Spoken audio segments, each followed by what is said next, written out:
Okay बच्चों, तो जो साइंस का फर्स्ट चैप्टर है उसका नाम है क्रॉप प्रोडक्शन एंड मैनेजमेंट। ठीक है, तो इसमें हमें क्रॉप के बारे में पढ़ना है। जो खेतों में जो फसल होती है उसके बारे में पढ़ना है, कैसे उसको स्टोर किया जाता है, क्या क्या प्रोसेसेस होती है फार्मिंग करने के लिए, फार्मर्स को क्या क्या करना पड़ता है, स्टार्टिंग से लेके एंड तक 6 महीने की जो मेहनत होती है उस पूरे के बारे में हम इसमें पढ़ेंगे। सबसे पहले देखो, साइंस की भाषा में क्रॉप का मतलब क्या होता है।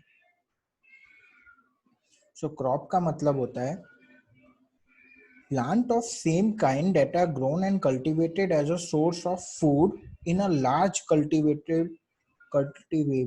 land is called crop। ठीक है, एक ही तरह के पौधे, छोटे छोटे प्लांट्स जो उगाए जाते हैं, ठीक है, और काफी बड़े एरिया में उगाए जाते हैं। जैसा कि खेत आपने देखा है, कोई भी छोटा सा खेत होता है उसमें एक ही तरह की फसल उगाई जाती है। ऐसा नहीं है कि भाई एक प्लांट हो गया गेहूं का, दूसरा हो गया किसी और का, तीसरा हो गया किसी और का।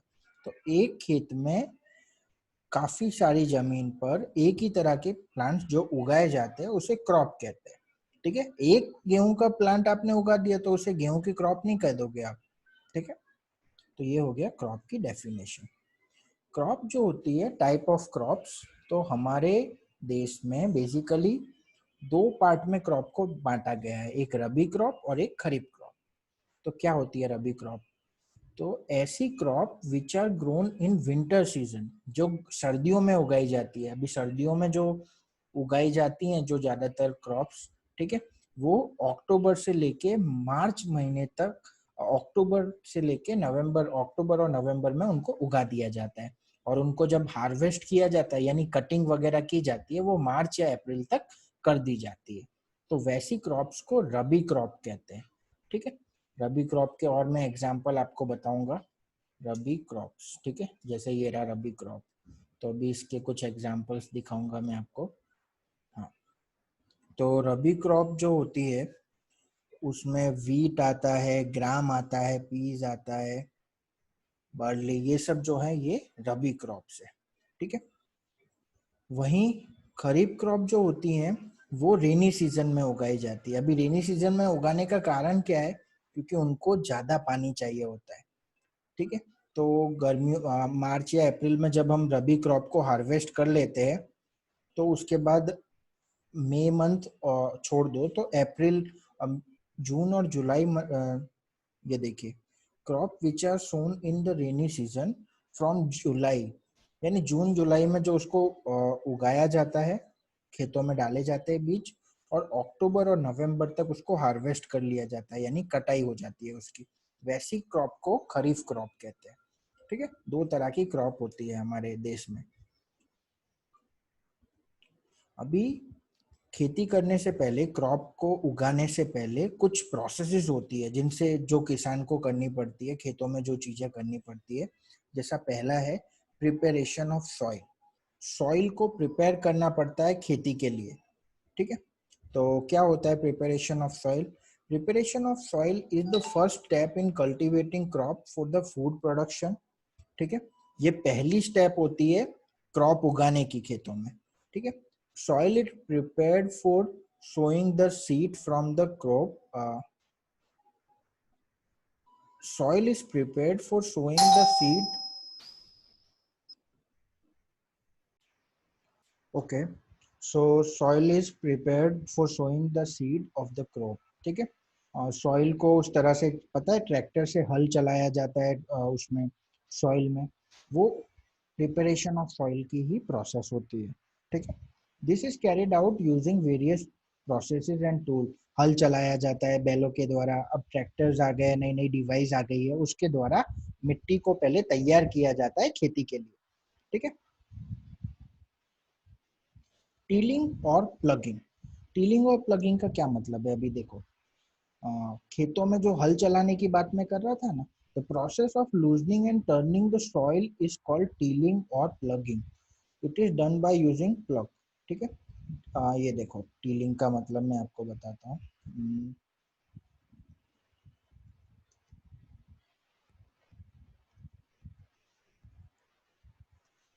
देखो, ये है टीलिंग और प्लगिंग। इस तरह से खेतों में ट्रैक्टर चलाया जाता है और इस तरह से उसको सॉइल को प्रिपेयर किया जाता है टीलिंग करके। ये देखो इस तरह से। तो इस प्रोसेस को टीलिंग और प्लगिंग कहा जाता है। ये प्रिपरेशन ऑफ सॉइल का ही पार्ट है। ठीक।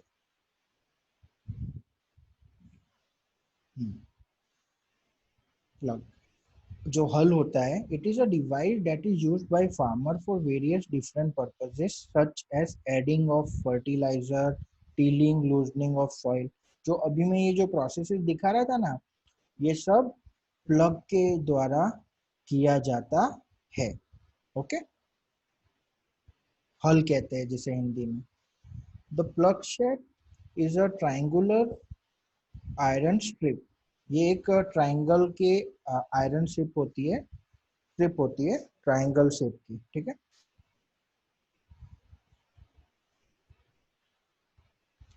A plug shaft is a main part of a plug which is made from, देखो इसके मैं आपको अलग अलग डायग्राम के जरिए मैं आपको समझाता हूँ।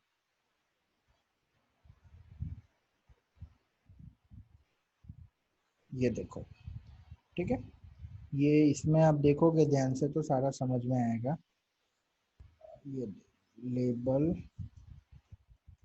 डायग्राम ऑफ प्लग, अब देखो ध्यान से, इसमें पूरा आएगा। ये देखो, तो ये प्लग शाफ्ट है, ये इसका हैंडल है, ये प्लग शेयर है और ये बीम है इसकी। इससे इस तरफ से खींचा जाता है इसको। ठीक है। ये पूरा इसका लेबल्ड डायग्राम है। इसकी मैं फोटो आपको भेज दूंगा तो आप आसानी से इसको ड्रॉ करके समझ पाओगे। ठीक है। ये जमीन के अंदर होता है, ये इसका हैंडल है, ये शाफ्ट है। तो इसी के बारे में इसमें बात हो रही थी। अभी ये देखो दूसरा tool, hoe. Hoe is a tool that is use to dig up soil. Soil को बाहर निकालने के लिए, खड्डा खोदने के लिए इसका यूज किया जाता है। आपने ये देखा भी होगा नॉर्मल लाइफ में काफी जगह पर, या फिर हमारे घर में जब कंस्ट्रक्शन वर्क हो रहा होता है तब भी इसका काम होता है। रोड बन रहे होते हैं तब इसको देखा होगा आपने। ठीक है। तो इसको सॉइल को निकालने के लिए, सॉइल में कभी कभी पता है छोटे छोटे प्लांट, जैसे कि देखो इसका पूरी डेफिनेशन पढ़ लेते हैं पहले। A hoe is a tool that is used to dig up soil to remove weeds and also loosen up the soil before planting a sapling. ठीक है। जमीन को खोदकर उसमें से विड निकालना। विड क्या होता है, कभी कभी फालतू के बारिश की वजह से या कोई जमीन ऐसे ही पड़ी हुई है तो उस पर छोटी छोटी घास या फालतू के प्लांट्स उग जाते हैं, तो उसको निकालने के लिए इसकी मदद ली जाती है। साथ ही साथ मिट्टी को थोड़ी सॉफ्ट बनाने के लिए, थोड़ी लूजन करने के लिए, जो मिट्टी एकदम कड़क कड़क बन जाती है उसको थोड़ा ठीक करने के लिए इसका यूज होता है। कल्टीवेटर, अभी देखो ये कल्टीवेटर है, ये मॉडर्न कल्टीवेटर है, आज की जनरेशन में ये यूज होता है। ठीक है। Cultivator is attach to tractor and help in loosening soil. ये भी मिट्टी को थोड़ा, एक मिट्टी के पार्टिकल जो एक दूसरे से चिपक गए होते हैं तो उसको अलग अलग करने के लिए इसकी मदद ली जाती है।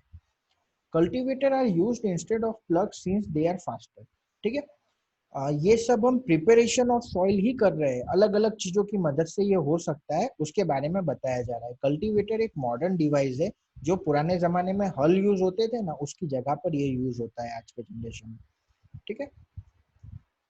सोइंग, सोइंग का मतलब है अब बीज कैसे आप डालते हो। ठीक है। Sowing is the process of planting the seed into the soil. जमीन में बीज बोने को जो प्रोसेस होती है उसको सोइंग कहते हैं। The seeds are sowed in the soil that is loosened by cultivator और प्लग। जो मिट्टी को जो लूज किया जाता है, सॉफ्ट बनाया जाता है हल के द्वारा या फिर कल्टीवेटर के द्वारा, फिर उसके बाद बीज डालने की प्रोसेस की जाती है। ओके। क्वालिटी ऑफ सीड, अभी क्वालिटी ऑफ सीड का मतलब क्या है कि सीड की कैसी क्वालिटी हम यूज करने वाले हैं खेत में।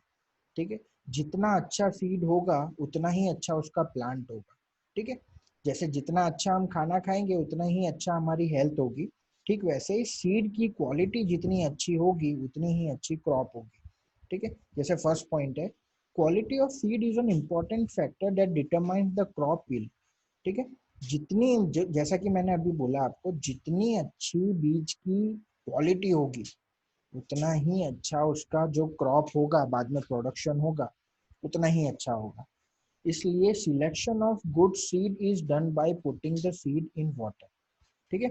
अभी कौन सा सीड अच्छा है कौन सा बुरा है उसको पहचानने के अलग अलग तरीके होते हैं। ठीक है। हर जैसे किसान खेती कर रहे हैं तो उनको वर्षों से अनुभव होता है कि कैसा सीड, कौन सा सीड कितना अच्छा है, वो कैसे वो पता लगा सकते हैं। तो एक साइंटिफिक वे भी है कि selection of good seed is done by putting the seed in water. Seed को वाटर में डाल दो, उसके बाद पता चल जाता है कि कौन सा सीड अच्छा है कौन सा सीड बुरा है। ठीक है। तो वो कैसे पता चलता है? The dead and damage seed become hollow and float on water. तो जो अच्छे वाले सीड होते हैं ना, अच्छी क्वालिटी वाले, वो तो नीचे की तरफ रहते हैं, सिंक, मतलब वो पानी में नीचे की तरफ बॉटम की तरफ रहते हैं। और जो डैमेज्ड और खराब सीड होते हैं ना, वो पानी में ऊपर तैर के आ जाते हैं, क्योंकि उन वो बीच में से खोखले हो चुके होते हैं या कुछ उनमें डैमेज हो चुका होता है, तो वो पानी के ऊपर तैरने लगते हैं, हल्के हो जाते हैं। तो इस बात से पता चल जाता है कि भाई सीड की क्वालिटी कौन से सीड की ज्यादा अच्छी है। ठीक है। ट्रेडिशनल टूल का मतलब क्या है? पुराने जमाने में जब बहुत ज्यादा टेक्नोलॉजी नहीं आई थी, साइंस नहीं आई थी, मशीनें नहीं आई थी, उस जमाने में भी लोग खेती करते थे। उस जमाने में भी हजारों लाखों लोगों के लिए अन्न पैदा किया जाता था खेतों में। तो तब कहाँ से, तब भी तो टूल्स होंगे ना। तो पुराने जमाने के जो टूल्स हैं, जो खेती में इस्तेमाल होने वाली चीजें थी, उनको ट्रेडिशनल टूल्स कहा जाता है। ठीक है। Before the advent of modern agriculture machinery, traditional tools were used by farmers, जैसा कि मैंने बताया। These include plugs, shovels, scythes and pickaxe। ठीक है। ये कुल्हाड़ी, पुराने जमाने के जो टूल्स हैं, देखो मैं आपको बताता हूँ इनके photo. Traditional tools for farming, देखो अब इनके फोटोज देखो तो आपको पता चल जाएगा ट्रेडिशनल टूल्स क्या थे। ये देखो, एक ही पिक में सारे के सारे दिख रहे हैं आपको। ये जो है ये अलग अलग तरह की चीजें, ये ट्रेडिशनल टूल हुआ करते थे। इनसे खेती की जाती थी अलग अलग पर्पस के लिए, अलग अलग। जैसे ये देखिए, ये प्लग दिख रहा है आपको, ये मिट्टी को लूजन करने के लिए होगा। ठीक है। ये मिट्टी को वो वीड्स निकालने के लिए। वैसे अलग अलग चीजें, ये हार्वेस्टिंग के लिए भी होगा। इस तरह इससे काटा जाता था, इससे काटा जाता था। ठीक है। तो ये सब है पुराने जमाने के टूल्स, इनको ट्रेडिशनल टूल्स कहा जाता था। जब मशीनें वगैरह नहीं थी हमारे देश में, या जब साइंस इतना डेवलप नहीं हुआ था, उस जमाने के टूल्स थे ये खेती के लिए। ये तो अभी भी आपने देखा होगा, कुछ इंडस्ट्रीज में रोड बन रही होती है, वहां पे ये यूज होते हैं। ठीक है। तो ये सब ट्रेडिशनल टूल्स हैं फार्मिंग के। Okay. Seed drill. Seed drill क्या होता है? Seed drill are used for sowing with the help of tractor. Tractor के पीछे लगी हुई एक मशीन है, सीड ड्रिल। देखिए कैसा होता है सीड ड्रिल। इस तरह का होता है। इसके अंदर बीज डाल दिए जाते हैं, सीड डाल दिए जाते हैं, और इसको ट्रैक्टर के पीछे लगा दिया जाता है। ठीक है।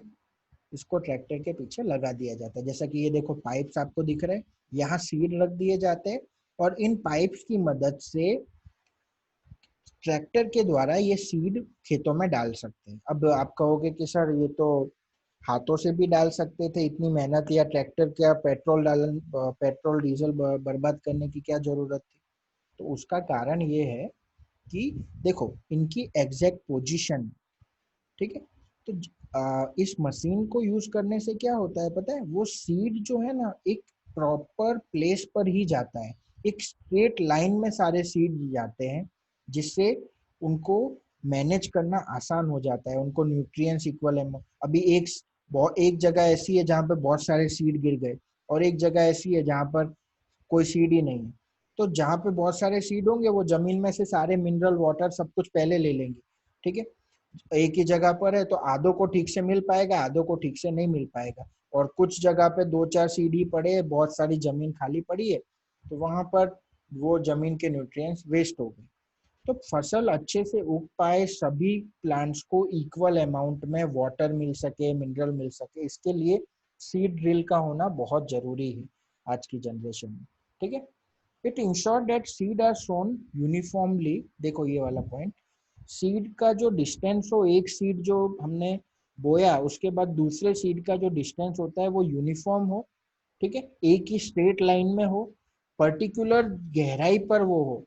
ठीक है, अभी हम हाथों से डालेंगे, पता नहीं वो कितने अंदर जाएगा, दूसरा बहुत अंदर जाएगा, कोई ऊपर ही रह जाएगा जिसको पक्षी आके खा जाएंगे। तो इसलिए सीड ड्रिल का इम्पोर्टेंस बहुत बढ़ जाता है।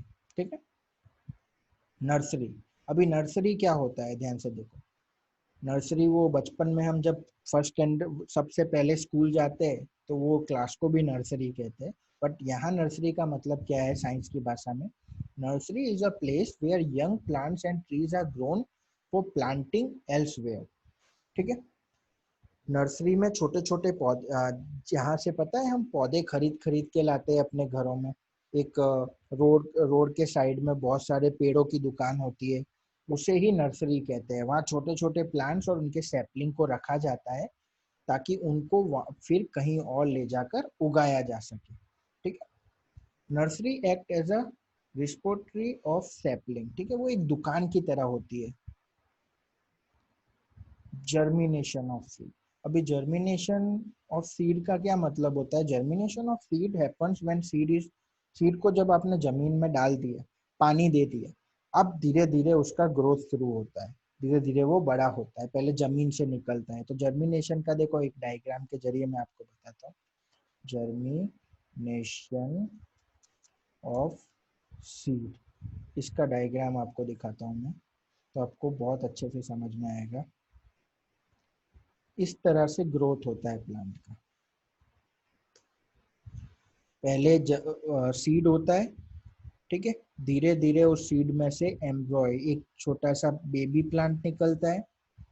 फिर वो, ये जो बेबी प्लांट है उसमें से छोटी छोटी रूट्स निकली, ये देखो, इसको सीड कोट कहते हैं, ये जो सीड के ऊपर का जो स्ट्रक्चर है। ठीक है, फिर ये रूट और बड़ी हुई और ये जो पार्ट निकला ये बाहर निकल गया। ठीक है, फिर ये पार्ट बाहर निकलता निकलता निकलता निकलता इसमें से लीफ निकली। ठीक है, तो इस तरह से जर्मिनेशन ऑफ सीड होता है। वो कब होता है? जब उसको इनफ एयर, हवा, पानी, सनलाइट सब कुछ मिलने लगता है तो वो अपने आप जर्मिनेट होने लगता है। अभी एडिंग मैन्योर एंड फर्टिलाइजर्स। ठीक है, जब हम बीज उसमें डाल देते हैं जमीन में, उसके बाद उसमें कुछ दवाइयाँ और कुछ फर्टिलाइजर्स, खाद और ये सब डाला जाता है।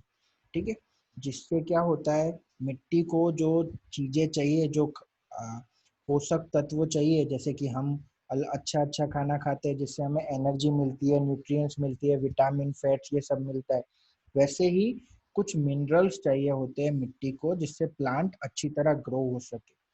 वो मिनरल्स कहाँ से मिलते हैं? कुछ नेचुरल होते हैं जो मिट्टी के अंदर पहले से मौजूद होते हैं, जो उसे फर्टाइल बनाते हैं, उपजाऊ बनाते हैं, और कुछ होते हैं जो हमें डालने पड़ते हैं। ठीक है, तो manure and fertilizers are the substance that are added to the soil to increase their fertility. मिट्टी की उपजाऊपन, उसका फर्टिलिटी बढ़ाने के लिए ये ऐड करने पड़ते हैं। ठीक है, उसमें से मैन्योर्स जो होते हैं वो नेचुरल होते हैं, जो माइक्रो ऑर्गेनिजम्स की मदद से बनते हैं, और फर्टिलाइजर जो होते हैं वो केमिकल्स होते हैं। इसके बीच का डिफरेंस बिटवीन समझो। फर्टिलाइजर जो होते हैं इनऑर्गेनिक होते हैं, यानी कि वो मैन मेड होते हैं। ठीक है, उनको फैक्ट्रीज में बनाया जाता है, वो फैक्ट्रीज में बनते हैं, यानी कि वो इंसान केमिकल्स की मदद से बनाता है। ठीक है, इनको हमें थोड़ा ही ऐड करना पड़ता है खेतों में, क्योंकि ये इफेक्टिव होते हैं, केमिकल्स के द्वारा बने होते हैं तो फास्ट होते हैं ये थोड़े। और ये प्लांट्स को, सॉइल को ह्यूमस नहीं देते हैं। ह्यूमस एक नेचुरल फर्टिलाइजर होता है जो बहुत इंपॉर्टेंट होता है। ठीक है, ओके। वही मैन्योर क्या होते हैं? वो नेचुरल होते हैं। ऑर्गेनिक का मतलब natural. Manure is prepared from organic matter such as human waste. पता है आपने देखा होगा गाँवों में जब गए होगे तो वो जो गोबर होता है, गाय का काउडंग होता है, उसको इकट्ठा करके रखा जाता है एक जगह पे, बड़ी सी जगह पे। वो क्यों रखा जाता है? क्योंकि वो जो ये जो ह्यूमन वेस्ट होता है, काउडंग होता है, और पेड़ों के टूटे हुए पेड़ों की ब्रांचेस या लीव्स वगैरह, इन सबको इकट्ठा करके एक जगह पर मैन्योर बनाया जाता है, नेचुरल खाद बनाया जाता है। खाद वर्ड आपने सुना होगा, ठीक है। तो ये खाद बनाकर इसको फिर खेतों में यूज किया जाता है। ये एक नेचुरल खाद होता है, इसको मैन्योर कहा जाता है, ठीक है। ये लेकिन मैन्योर उतना इफेक्टिव नहीं होता जितना फर्टिलाइजर्स होते हैं। फर्टिलाइजर्स क्योंकि केमिकल्स के द्वारा बनाए होते हैं, तो उसमें जो उनकी जो एनर्जी होती है उसके मुकाबले मैन्योर उतने इफेक्टिव नहीं होते हैं। तो इनको बहुत ज़्यादा हमें खेतों में डालना पड़ता है। लेकिन हाँ, क्योंकि ये नेचुरल है तो ये सॉइल को किसी तरह का कोई नुकसान नहीं पहुंचाते, ठीक है। फर्टिलाइजर ज़्यादा अमाउंट में डालने पर मिट्टी के लिए, जमीन के लिए और फसलों के लिए नुकसानदायक होते हैं। बट मैन्योर में ऐसा कुछ भी नहीं होता है क्योंकि वो नेचुरल होता है।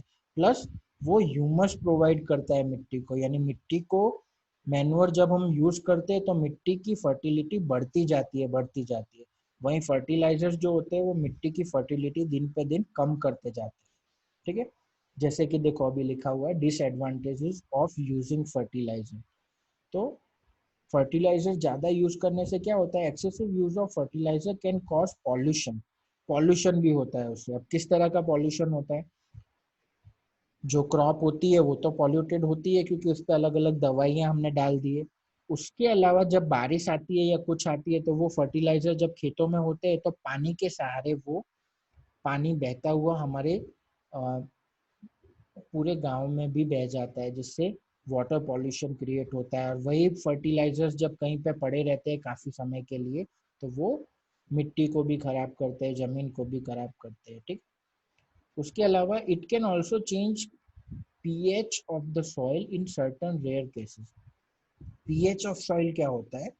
आ, दो तरह की चीजें होती है इस दुनिया में, एक एसिडिक और एक बेसिक, ठीक है। एसिडिक और बेसिक का आप बड़ी क्लासों में जाओगे ना तो आपको ज़्यादा अच्छे से डिटेल में पढ़ाया जाएगा। और एसिड और बेस का केमिस्ट्री का भी एक चैप्टर है इसी 8th स्टैंडर्ड में, उसमें आपको आएगा। तो फिलहाल पीएच का मतलब समझिए कि अमाउंट ऑफ हाइड्रोजन, ठीक है। अमाउंट ऑफ हाइड्रोजन कितनी है उसमें, ठीक है। तो सॉइल का एक पीएच लेवल होता है, लेवल 0 से लेके 14 तक के बीच में होता है। तो एक स्पेसिफिक रेंज होती है, वहां पर मिट्टी का पीएच हो तो वो बहुत अच्छा रहता है, ठीक है, उसकी फर्टिलिटी के लिए। बट वो पीएच कम ज्यादा होता है, डिस्टर्ब होता है फर्टिलाइजर की वजह से, तो वो मिट्टी को नुकसान पहुंचा सकता है।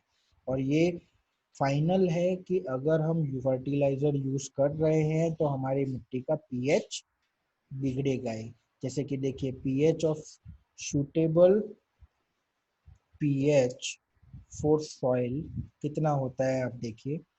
तो soil can be classified according to pH value. PH value के हिसाब से सॉइल को क्लासिफाई किया जाता है कि भाई कौन सी सॉइल कितनी अच्छी, कौन सी सॉइल कितनी बेकार। तो वो डिपेंड करता है उसकी पीएच वैल्यू पर, ठीक है। तो ये देखिए किस तरह से सॉइल पीएच रेंज इन एरिड रीजन, ठीक है। जो एरिड रीजन यानी डेजर्ट होते हैं उनके वहां पर पीएच वैल्यू बहुत ज्यादा होती है। ह्यूमिड रीजन मतलब जहाँ पर ठीक ठाक मॉइस्चर होता है उसके अंदर, वहां पर यानी पीएच लेवल जो होता है ना इसका, वो 7 के आसपास या 6, 7 और 6 के आसपास रहे ना तो बहुत अच्छा रहता है। जैसे कि देखो इसमें लिखा हुआ है कि भाई लेस देन 6.5 एसिडिक होती है and soil with pH less than 5.5। तो पीएच जिसका 5.5 होता है ना वो बहुत ज्यादा एसिडिक मानी जाती है, ठीक है। तो ना ज्यादा एसिडिक हो ना ज्यादा बेसिक हो, ऐसी सॉइल हमें चाहिए। तो पीएच बदल जाता है फर्टिलाइजर यूज करने से, ठीक है। अभी इस चैप्टर का जो पार्ट 2 है, आगे की जो एक्सप्लेनेशन, वो हम नेक्स्ट वीडियो में समझेंगे, ठीक है। इस इतने एक्सप्लेनेशन में कोई डाउट हो तो प्लीज पूछ लेना।